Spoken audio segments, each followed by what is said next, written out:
한밤중에 한 사건이 한 나라의 권력 구조를 뒤흔들 때 거리에서 먼저 들려오는 것은 총성이 아니라 감정의 균열일 때가 있습니다. 이번 장면이 바로 그렇습니다. 같은 순간, 같은 도시, 같은 하늘 아래에서 전혀 다른 두 개의 세계가 충돌하고 있습니다. 한쪽에서는 오랫동안 억눌려 왔다고 느낀 사람들이 거리로 쏟아져 나와 해방의 순간처럼 받아들이고 있고, 다른 한쪽에서는 체제의 중심을 잃은 권력 잔존 세력이 충격과 분노 속에서 보복을 외치고 있습니다.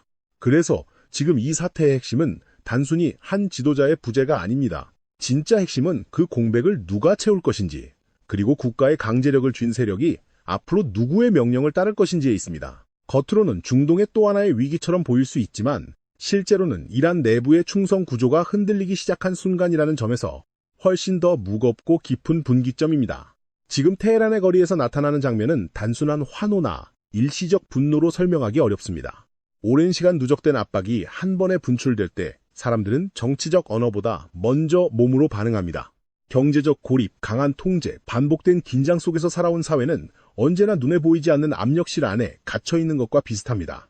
그런데 그 압력실을 지탱하던 상징적 천장이 무너졌다고 느껴지는 순간 사람들은 더 이상 같은 방식으로 침묵하지 않습니다.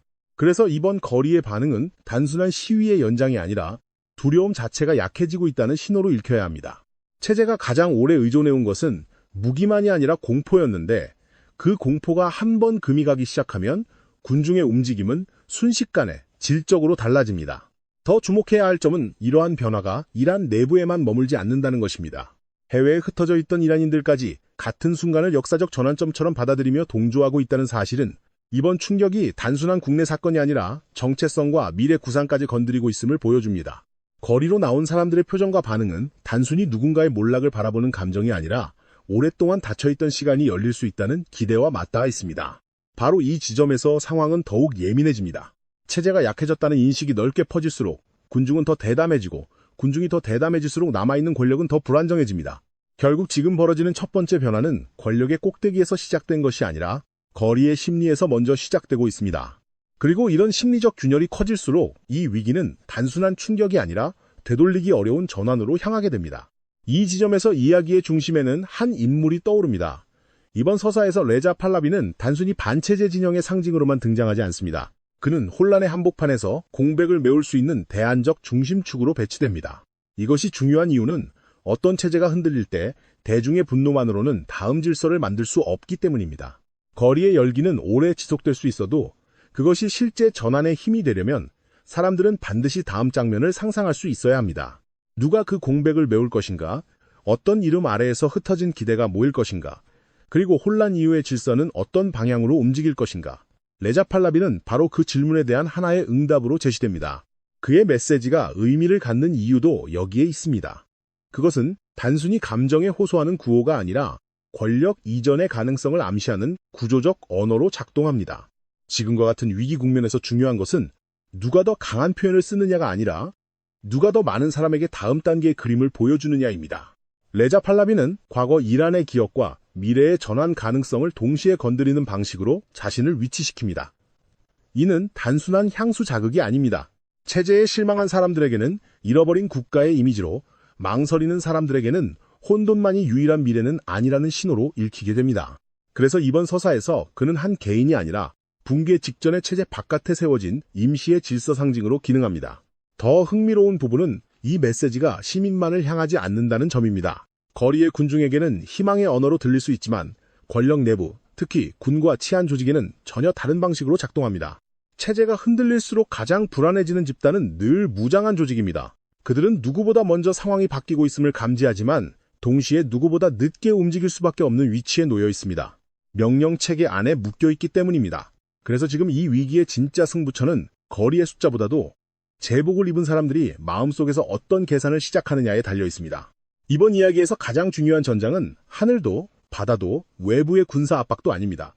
가장 결정적인 전장은 이란군 장교들의 머릿속입니다. 왜 장교들의 머릿속이 그렇게 중요한가? 체제는 결국 명령이 아래로 전달되고 그 명령이 실제로 집행될 때 유지됩니다. 그러나 꼭대기에서 균열이 생기면 현장의 충성은 더 이상 자동으로 작동하지 않습니다. 특히 상징적 지도자가 사라지고 지휘 라인이 흔들리고 새로 배치된 얼굴들이 충분한 신뢰를 확보하지 못한 상황에서는 장교 한 명 한 명이 스스로의 생존과 미래를 따져보기 시작합니다. 이때 판단 기준은 이념이 아니라 현실이 됩니다. 지금 끝까지 남는 것이 안전한가, 아니면 더 큰 흐름을 읽고 먼저 움직이는 것이 안전한가? 이것이 바로 이번 서사가 반복해서 강조하는 핵심입니다. 권력 붕괴의 속도는 미사일의 위력만으로 결정되지 않고 명령을 실제로 수행하는 사람들이 어느 순간부터 더 이상 확신하지 못할 때 급격히 빨라집니다. 레자 팔라비의 등장이 위협적으로 받아들여지는 이유도 바로 이 때문입니다. 그는 단순히 시민을 향해 거리로 나오라고 말하는 것이 아니라 권력의 손과 발 역할을 해온 조직에게 다른 선택지를 상상하게 만듭니다. 이는 체제를 정면으로 공격하는 방식보다 때로 더 강력합니다. 강한 체제는 외부 공격에 결속할 수 있지만 내부에서 충성의 기준이 흔들리기 시작하면 오히려 더 빠르게 무너질 수 있습니다. 지금 이란의 군과 안보 조직이 직면한 질문은 단순하지 않습니다. 시민을 향해 계속 체제를 지킬 것인가? 아니면 국가와 국민을 지킨다는 더 큰 명분으로 새로운 흐름에 발을 맞출 것인가? 한번 이런 질문이 퍼지기 시작하면 그것은 전염처럼 번집니다. 바로 그래서 이번 상황의 긴장감은 거리의 함성보다 훨씬 조용한 곳, 즉 명령을 받아든 장교의 침묵 속에서 더 빠르게 커지고 있습니다. 바로 이 대목에서 가장 정교한 장면이 등장합니다. 체제를 무너뜨리는 힘은 언제나 정면 충돌에서만 나오지 않습니다. 때로는 총구를 내리게 만드는 한 문장이 전투기 한 대보다 더 큰 균열을 만들기도 합니다. 이번 서사에서 레자 팔라비의 핵심 전략은 여기에 놓여 있습니다. 그는 단순히 반대편으로 넘어오라고 외치는 것이 아니라 넘어와도 살아남을 수 있다는 출구를 함께 제시합니다. 이것이 중요합니다. 무장 조직이 끝까지 버티는 가장 큰 이유는 신념만이 아니라 물러서는 순간 모든 것을 잃을 것이라는 공포 때문입니다. 그런데 만약 그들에게 체면을 잃지 않고 이동할 수 있는 통로가 열려 있다고 느껴진다면 체제의 결속은 바깥에서 깨지기 전에 안쪽에서 먼저 느슨해질 수 있습니다. 그래서 이번 메시지의 진짜 힘은 분노가 아니라 설계에 있습니다. 팔라비가 던지는 언어는 군과 치안 조직을 적으로 고정하지 않고 국가를 지킬 수 있는 또 다른 주체로 다시 호명합니다. 이것은 단순한 수사가 아니라 전형적인 심리전의 문법입니다. 체제에 충성하던 사람에게도 새로운 선택이 배신이 아니라 애국처럼 들리게 만들어야 내부 이동이 시작될 수 있기 때문입니다. 결국 무너지는 정권의 마지막 버팀목은 무기가 아니라 무기를 든 사람들이 스스로를 어떻게 정의하느냐입니다. 내가 한 체제를 지키는 병사인지 아니면 혼란 속에서도 국가와 시민을 보호해야 하는 군인인지, 이 질문을 던지는 순간 충성의 방향은 고정된 선이 아니라 흔들리는 저울이 됩니다. 역사적으로도 이 방식은 낯설지 않습니다. 급격한 권력 전환의 순간마다 살아남는 쪽은 늘 상대를 완전히 몰아붙이기보다 일부를 흡수할 수 있는 통로를 열어둔 쪽이었습니다. 끝까지 싸우면 모두가 함께 무너질 수 있다는 사실을 현장에 있는 사람들은 누구보다 잘 알고 있습니다. 그렇기 때문에 사면과 보호의 신호, 혹은 새로운 질서 안에서 역할을 가질 수 있다는 암시는 단순한 유화책이 아니라 체제의 핵심을 직접 흔드는 전략이 됩니다. 지금 이란의 군과 안보 조직이 받는 압박은 외부의 폭격만이 아닙니다. 그보다 더 깊은 압박은 기존 명령 체계가 흔들리는 가운데 스스로 미래를 계산해야 한다는 부담입니다. 그리고 바로 그 계산의 순간, 팔라비가 제시한 이른바 출구 전략은 총알보다 더 집요하게 작동할 수 있습니다. 그러나 상황은 결코 한 방향으로만 흐르지 않습니다. 거리에서 환호가 커질수록 체제 잔존 세력 내부에서는 전혀 다른 감정이 응축됩니다. 상실감과 충격, 그리고 보복 충동이 뒤섞인 이 감정은 매우 위험합니다. 특히 오랜 시간 이념과 충성의 언어로 결속해온 강경 세력에게 지도자의 부재는 단순한 인사공백이 아니라 존재 자체의 위기로 받아들여질 수 있습니다. 이들은 지금 자신들이 무너지고 있다는 사실을 알수록 오히려 더 과격한 방식으로 자신들의 생존을 증명하려 들 가능성이 큽니다. 그래서 이 국면의 가장 큰 위험 중 하나는 약해진 권력이 오히려 더 거칠게 흔들릴 수 있다는 점입니다. 흔히 가장 예측하기 어려운 순간은 강한 체제가 아니라 상처 입은 체제가 마지막으로 저항하는 순간입니다. 이란 체제의 잔존 능력을 과소평가할 수 없는 이유도 여기에 있습니다. 설령 중심주의가 흔들린다 해도 여전히 남아있는 미사일 전력과 무인기, 그리고 오랜 시간 구축해온 영내 네트워크는 지역 전체를 불안정하게 만들 수 있는 잠재력을 지니고 있습니다. 이라크, 예멘, 레드시, 호르무즈 해협 같은 공간이 반복해서 언급되는 이유는 단순한 지리적 나열이 아닙니다. 그것은 이 위기가 이란 국내를 넘어 에너지 흐름과 해상 안전, 주변 국가의 정치적 계산까지 동시에 건드릴 수 있다는 뜻입니다. 다시 말해, 테헤란의 균열은 테헤란 안에서만 끝나지 않을 수 있습니다. 내부 권력 투쟁이 격화될수록 외부로 긴장을 확산시켜 주도권을 되찾으려는 유혹도 함께 커지기 때문입니다. 하지만 여기서도 중요한 것은 두 겹의 시선입니다. 하나는 잔존 세력의 위협이 실제로 얼마나 위험한가를 보는 시선이고, 다른 하나는 그 위협을 수행할 수 있는 조정 능력이 얼마나 남아있는가를 보는 시선입니다. 아무리 강한 보복 의지가 있어도 그것을 일관된 전략으로 묶어내는 지휘 구조가 무너지면 위협은 더 혼란스럽고 파편적인 방식으로 나타납니다. 이 경우 공격은 더 충동적이 될 수 있고 단기적으로는 더 위험하게 보일 수 있지만 장기적으로는 스스로의 기반을 더 빠르게 소모할 가능성도 큽니다.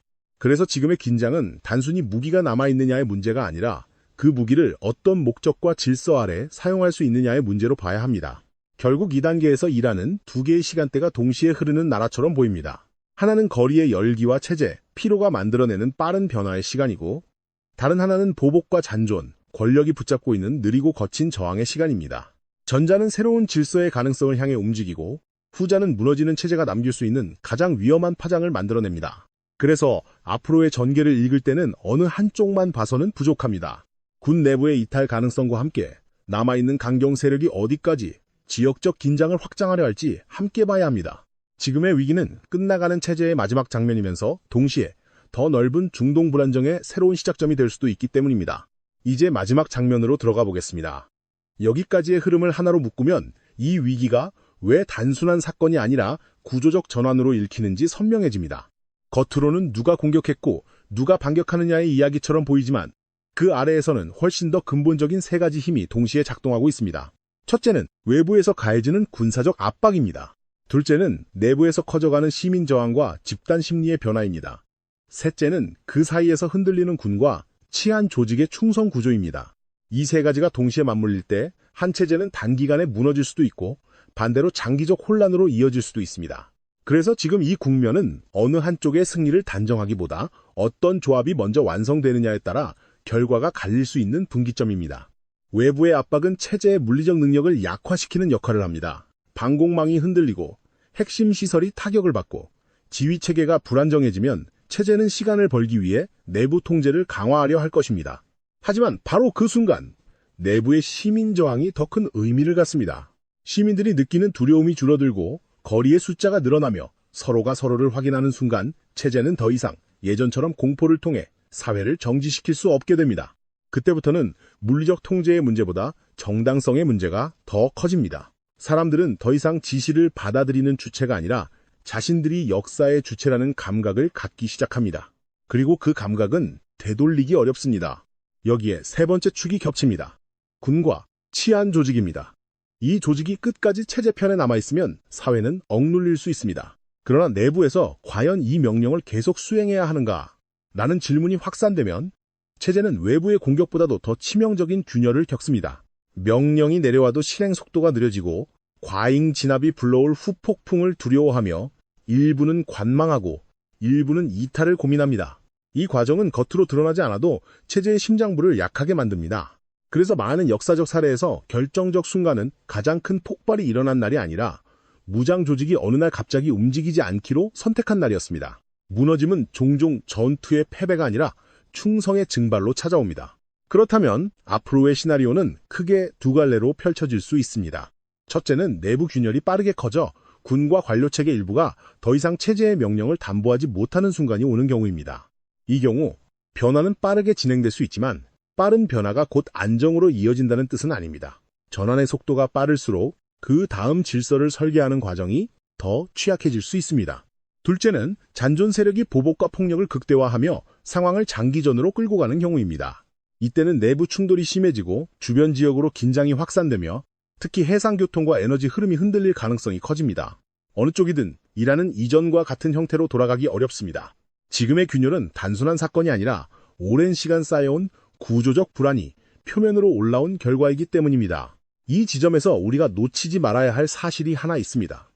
이 모든 변화의 마지막 문장은 결국 외부의 무기가 아니라 내부의 선택이 쓴다는 점입니다. 어떤 나라의 운명은 외부에서 만들어지는 것처럼 보이지만 결정적 순간에는 늘 내부가 결론을 냅니다. 거리의 사람들이 얼마나 오래 버틸 수 있는지, 군과 치안 조직이 어느 순간부터 더 이상 명령을 확신하지 못하는지, 그리고 새로운 질서가 혼란을 넘어 안정으로 이어질 수 있는지, 이 세 가지가 앞으로의 시간을 결정할 것입니다. 그래서 오늘 밤의 사건은 끝이 아니라 시작입니다. 중동의 지도가 다시 그려질지, 아니면 더 깊은 혼돈으로 빠질지, 그 답은 이미 테헤란의 거리와 그 거리 너머의 침묵 속에서 만들어지고 있습니다. 이제 당신의 생각은 어떻습니까? 이란은 빠른 전환으로 향할까요? 아니면 긴 혼란의 터널로 들어갈까요? 댓글로 당신의 시나리오를 남겨주시면 그 흐름 속에서 다음 단계가 무엇일지 함께 짚어보겠습니다.